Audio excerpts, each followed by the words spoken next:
हिमाचल प्रदेश कांग्रेस को फिर लगा झटका। पूर्व सांसद सुरेश चंदेल ने थामा भाजपा का दामन। कहा, जिन मुद्दों को लेकर कांग्रेस में शामिल हुए थे उनसे कांग्रेस पार्टी का नहीं है कोई सरोकार।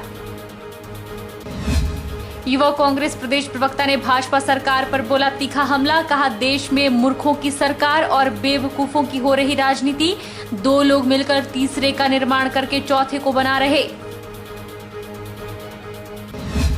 आईजीएमसी में चिकित्सक सामूहिक अवकाश पर 55 ऑपरेशन टले। मरीजों को परेशानी का करना पड़ रहा है सामना। रेजिडेंट डॉक्टर ने भी दी चेतावनी। और कुल्लू दशहरे में अहम भूमिका निभाती है माता हिडिंबा। हिडिंबा के आगमन के बाद ही आरंभ होता है कुल्लू दशहरा। अपने हरियाणों और कारकुनों संग दशहरे के लिए रवाना हुई देवी हिडिंबा। नमस्कार, आप देख रहे हैं HP 24x7। मैं हूं रनीशा। हिमाचल प्रदेश में कांग्रेस को एक बार फिर झटका लग गया है। आज हमीरपुर संसदीय क्षेत्र से पूर्व सांसद सुरेश चंदेल ने कांग्रेस छोड़ भाजपा का दामन थाम लिया। भाजपा के राष्ट्रीय अध्यक्ष जेपी नड्डा ने सुरेश चंदेल का पार्टी में स्वागत भाजपा का पटका पहनाकर किया। इस मौके पर मुख्यमंत्री जयराम ठाकुर और भाजपा प्रदेश अध्यक्ष सुरेश कश्यप भी मौजूद रहे। हिमाचल प्रदेश विधानसभा चुनाव से पहले कांग्रेस पार्टी को एक और बड़ा झटका लगा है। हमीरपुर लोकसभा सीट से पूर्व सांसद सुरेश चंदेल ने हाथ का साथ छोड़ दिया है। कांग्रेस पार्टी राष्ट्रीय अध्यक्ष सोनिया गांधी को रिजाइन लेटर भी भेज दिया है। पिछले विधानसभा चुनाव में टिकट न मिलने के कारण सुरेश चंदेल ने भाजपा को छोड़कर कांग्रेस का दामन थाम लिया था। सुरेश चंदेल ने कहा कि जिन मुद्दों को लेकर वह कांग्रेस में शामिल हुए थे उनसे कांग्रेस पार्टी का कोई सरोकार नहीं रहा। भाजपा में प्रधानमंत्री नरेंद्र मोदी की अगुवाई में बिलासपुर का जो विकास हुआ है, एम्स जैसा हॉस्पिटल हिमाचल बिलासपुर को मिला है। इसके अलावा हाइड्रो इंजीनियरिंग कॉलेज, बड़े बड़े कई प्रोजेक्ट्स, रेलवे लाइन, 4 लेन का प्रोजेक्ट, तो ऐसे में उन्होंने भाजपा का दामन थामा है। दो बातें मुझे लग रही थी। एक तो कांग्रेस में कुछ कार्यशैली, क्रियाशीलता वहां कम दिख रही थी। जिस तरीके से देश की समस्याएं और पार्टी की समस्याएं थी उन पर जिस तरीके से एग्रेसिव होकर के आगे आना चाहिए था, उसमें मुझे वहां एग्रेशन की कमी दिखी। और दूसरे जो कांग्रेस का मुझे ये दिखा कि जिन मुद्दों के लिए हम आइडियोलॉजिकल लड़ाई लड़ते रहे उन पर वो शांत या चुप रहना बेहतर समझते थे, जो हमारे मन को कभी न कभी क्षोभ पैदा करते थे। तो इन मुद्दों के कारण हमने छोड़ा है। विधानसभा चुनाव नजदीक है, बिलासपुर साहब लड़ सकते हैं भाजपा से? मैंने देखिए कांग्रेस से टिकट मांगा था, मैं वहां पर फ्रंट रनर था और टिकट होने की संभावना भी सर्वाधिक मेरी थी। आप सब जानते हैं इस बात को। लेकिन उसके बावजूद भी मैं चुनाव लड़ूं ना लड़ूं इसको मैं बड़ा महत्व नहीं मानता। मैं समझता हूं हमारा ये जिला, हमारा ये हल्का, हमारा प्रदेश मजबूत हो, इसके लिए हम कुछ भी कंट्रीब्यूट कर सकते हैं। हम कहीं भी आगे पीछे हो सकते हैं।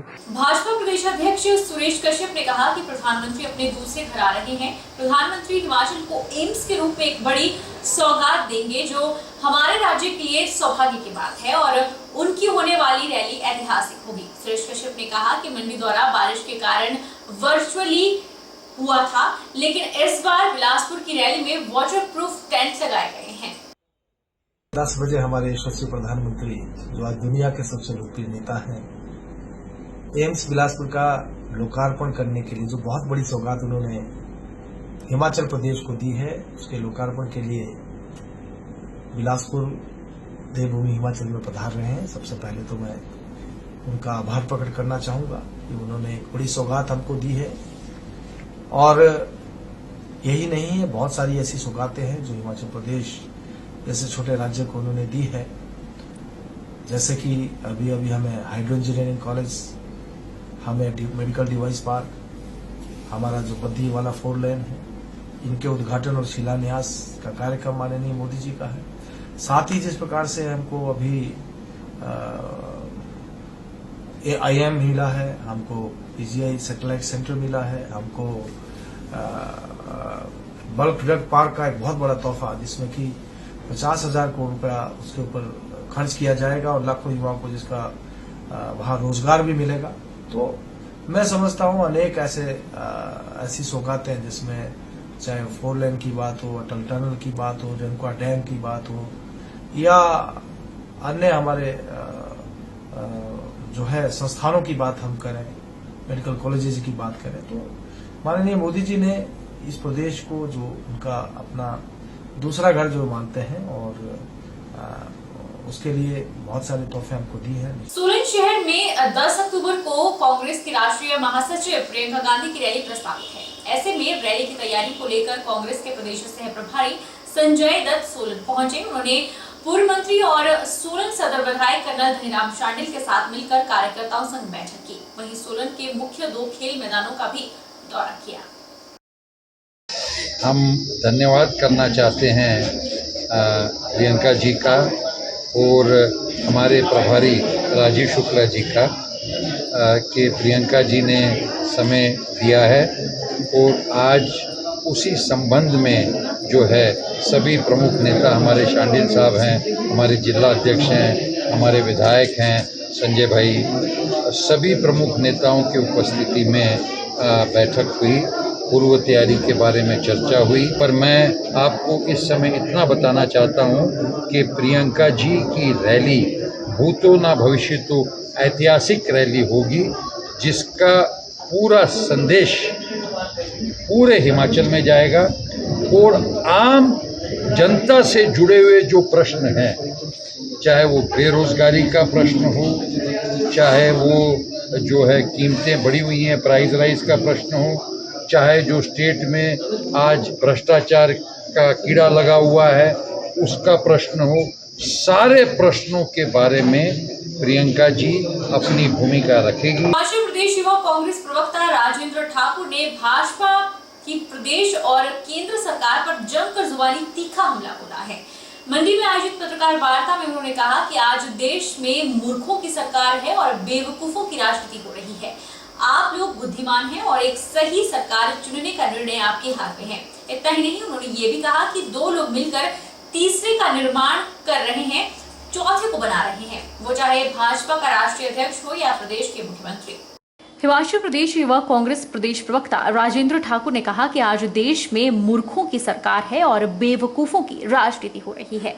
आप लोग बुद्धिमान हैं और एक सही सरकार चुनने का निर्णय आपके हाथ में है। उन्होंने कहा कि 2017 में जो सरकार चुनकर के आई थी वो भ्रष्टाचार, बेरोजगारी, शिक्षा और महिला सुरक्षा के मुद्दों पर चुनकर आई थी, लेकिन 2022 के चुनाव को हिंदुत्व, राष्ट्रवाद, क्षेत्रवाद को लेकर लड़ा जा रहा है। अपने हित साधने के लिए जनता का इस्तेमाल किया जा रहा है। आज हाथ जोड़कर लोगों के घर द्वार जाकर भाजपा भावनाओं की राजनीति कर रही है। और मैं मीडिया के माध्यम से इस प्रदेश की जनता को ये कहना चाहता हूँ कि मूर्खों की सरकार है और बेवकूफ़ों की राजनीति हो रही है।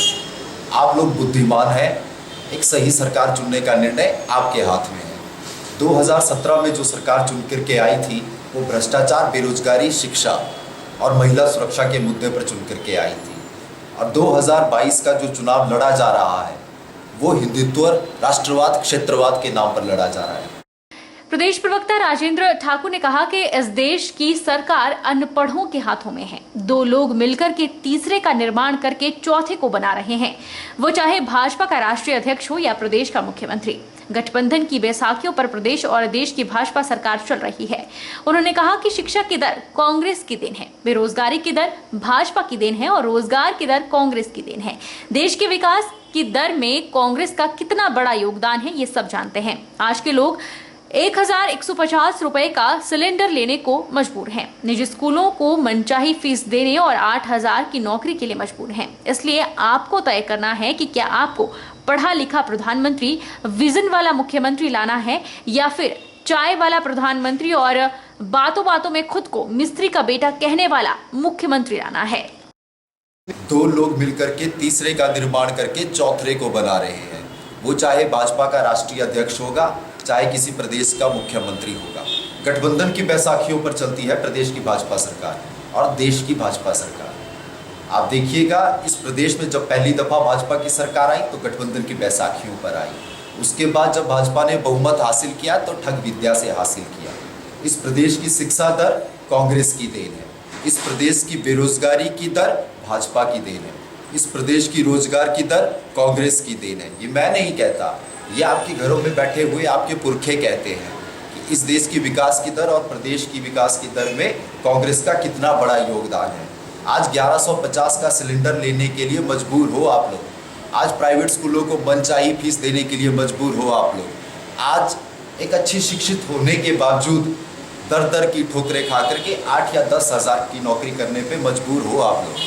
तय आपको करना है कि आप लोगों को इस देश में एक पढ़ा लिखा प्रधानमंत्री, एक विजन वाला मुख्यमंत्री लेकर के आना है, या आप लोगों को फिर एक चाय वाले को वोट दे करके एक आम आदमी को जो बात बात पे खुद को मिस्त्री का बेटा कहता हो लेकिन होटलों पे होटल और बेटियों को डॉक्टरी करा गया हो, जो आपकी भावनाओं से खेल करके अपने हितों को साधता हो, उसका निर्माण करना है।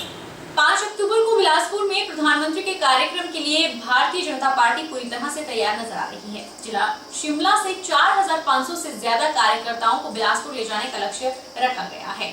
शिमला भाजपा जिला अध्यक्ष रवि मेहता ने कहा कि कार्यकर्ता नरेंद्र मोदी की रैली को लेकर उत्साहित है। साथ ही केंद्र सरकार की ओर से मिलने जा रहे एम्स के बड़े तोहफे को लेकर जनता खुश है। कर सकता था कि एम्स जैसा इंस्टीट्यूशन कभी हिमाचल में आएगा, तो मैं धन्यवाद कर रहा हूं तब के स्वास्थ्य मंत्री, केंद्रीय स्वास्थ्य मंत्री जगत प्रकाश नड्डा जी का, जो तब स्वास्थ्य मंत्री थे। उनके अथक प्रयासों से और प्रधानमंत्री नरेंद्र मोदी जी के मार्गदर्शन में ये सौगात जो हिमाचल को मिली है, उसका आभार जताने के लिए भारतीय जनता पार्टी जिला शिमला पूरे भावों के साथ में, उत्साह के साथ में उनका आभार करने के लिए बिलासपुर जा रहे हैं। आज आप लोगों के माध्यम से मैं पूरे प्रदेश की जनता की ओर से प्रधानमंत्री नरेंद्र मोदी जी का, जगत प्रकाश नड्डा जी का और माननीय मुख्यमंत्री जयराम ठाकुर जी, जिनके प्रयासों से भी ये कार्य बहुत तीव्र हुआ है इसी सरकार के रहते, तो ये आज जनता को समर्पित हो रहा है। और हिमाचल से बहुत सारे लोग उस आभार रैली में आएंगे, परंतु शिमला से भी हम लगभग 60-70 बसेज हैं, लगभग 300 अपने प्राइवेट व्हीकल जो हमारे हैं, वो उस आभार स्वरूप में यहाँ से हम जाएंगे। इस दृष्टि से मैं आज बहुत अपने आप को भी गौरवान्वित तो महसूस कर रहा हूँ कि हमें ये अवसर मिला है कि हिमाचल प्रदेश एम्स जैसे इंस्टीट्यूशन को पहली बारी इस धरती पर देख रहा है। रुकेंगे